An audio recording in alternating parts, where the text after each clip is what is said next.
Alrighty, so first of all, I want to mention that I might be pushing back the review of the Charlotte versus NYCFC game until tomorrow because I'm once again feeling very tired. As you probably know, I'm battling a cold and a little bit of a fever right now, and that I think after when I finish the review of tonight's game, I'm just gonna head to bed and hope that I can get up tomorrow early, feeling a lot more of myself and finishing reviewing that game between Charlotte versus NYCFC that we saw last night. But with that being said, let us actually talk about the game that just happened a moment ago between LAFC versus Austin. This was the final game of Game 1 of the best of 3 series of all of these first round matchup, and I gotta say, it definitely got interesting. I mean, I thought this was a straightforward game. I thought when LAFC took a 1-0 lead, it looked like this was going to be an easy home win for LAFC, but we've seen this before with LAFC. As good as they are and as talented as they are at times at home, they've had a knack in terms of having problem finishing their chances. And in this game, they really kept Austin in this game for a long time. And one thing that when you're keeping a much inferior team in the game as much, that could be a dangerous thing because Austin, to their credit, they kind of hang in there as long as possible, got their moment and got the equalizer, but in the end, LAFC still were able to survive because yeah, that's what champions do. When you have an off night like LAFC, they somehow found a way to be able to go through. Albeit it was a little bit controversial, especially we'll talk about the winning goal that is. Maybe might be a little controversial, but either way, in the first half, Son was brought down just 2 seconds into the game. That is probably the quickest I've seen a player getting brought down into the game. It was pretty clear that Austin they was trying to be physical. Just 2 seconds into this one, no foul was given in that moment. Bawanga then had a shot that was deflected and goes wide. It was a huge shout for a penalty for LAFC not given.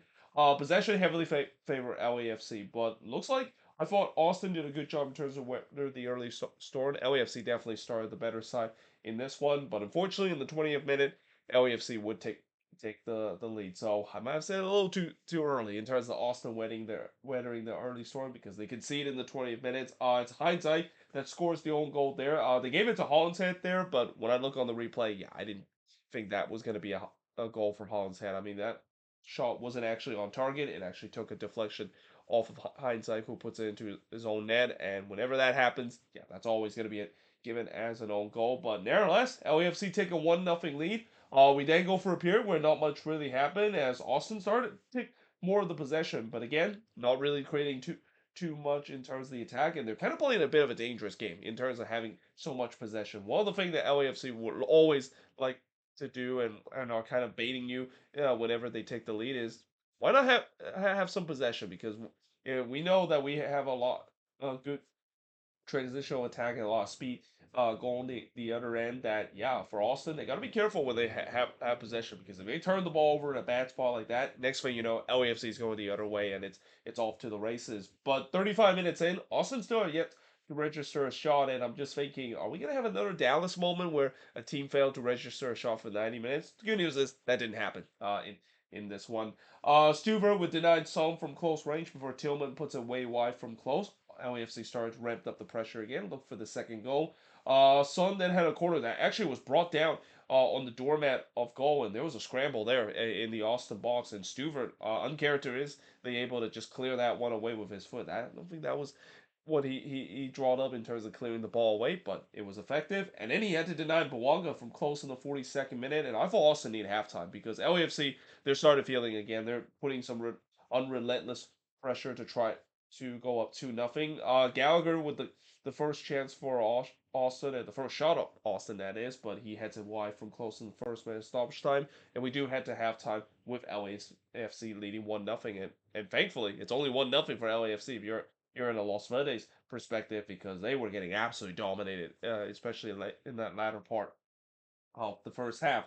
In the second half, Stuver would deny Bawanga from the quick free kick. By the way, this moment was never captured live, and I believe they actually blow this dead, and this was being retaken. So maybe that's kind of the reason why they never show a replay or captures this live. But yeah, Apple TV almost had a Fox Sports moment as well.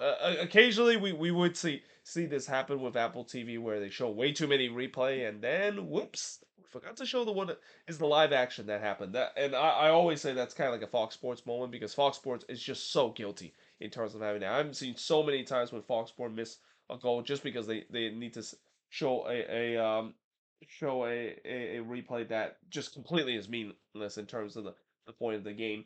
In the 42nd or 52nd minute, I'm sorry. Portress would put it wide on the header. LAFC kind of picked up where they left off and tried to look for a second, but Uzuni did have a rare chance for Austin in the 56th, but he missed wide there, and that was a warning shot for LAFC because again, it's only 1-0. As much as they dominating this game, if you keep Austin in this game as long as possible, yeah, that could be a bit of a problem. And yeah, I guess LAFC didn't get that memo or didn't think about that warning shot because in the 63rd minute they could see the equalizer as John Gallagher would score for Pereira and Wolf to make it 1-1 in this game. And yeah, that was just woeful defending from LAFC perspective. A lot of ball watching there in that play, but credit Austin again. They haven't had a lot of chances in this one, but when the moment does come, they find a way to pounce on it, and just like that, the game's tied up at one apiece.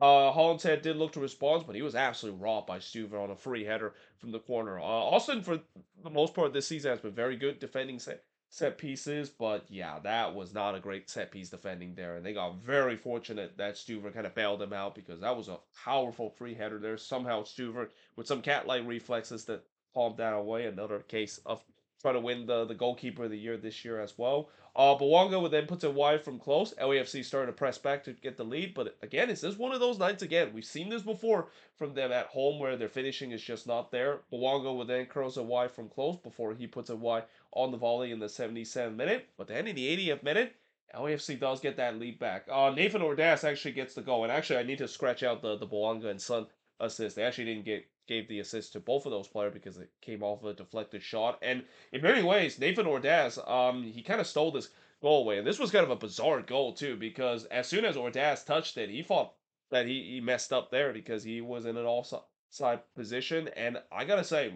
they didn't show a lot of replay of this, but it is definitely debatable. Well, whether or not if Ordaz was in an onside offside position. On one angle, it definitely looked like he was onside, and but then on another, you just kind of maybe make a case whether or not that indeed was onside. But nevertheless, they did do a brief check.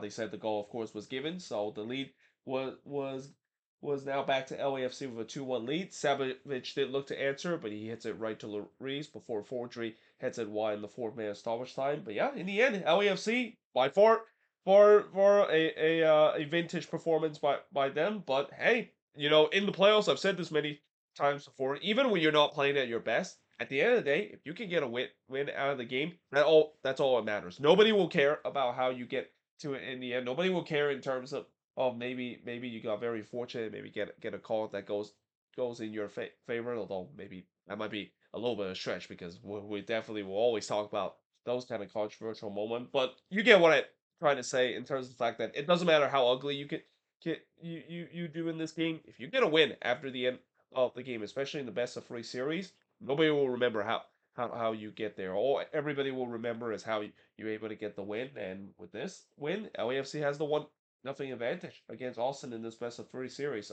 Shots in this one, 18 shots for the 8 that Austin had, 2 shots on goal for the 5 that LAFC had, 5 shots off target for the 3 that Austin had, 1 shot on block for the 7 that LAFC had, and possession wise, 57% possession compared to 43% possession that LAFC has in this game. And for the most part, Austin, I thought they did pretty well in this game, shutting down both Bawanga and Sung. I mean, Bawanga did had his moment, but Sung had a really quiet game in this one, and a big part of that is the fact that Austin did a really good job in terms of notify those two players. Because again, when you can shut down both of those players, then you have a pretty good chance in terms of winning this one. And to be fair, Austin had some good moments to win this one. I mean, it was kind of unfortunate because the opening goal that they conceded was an own goal, and then the second one was debatable whether if it was onside or not.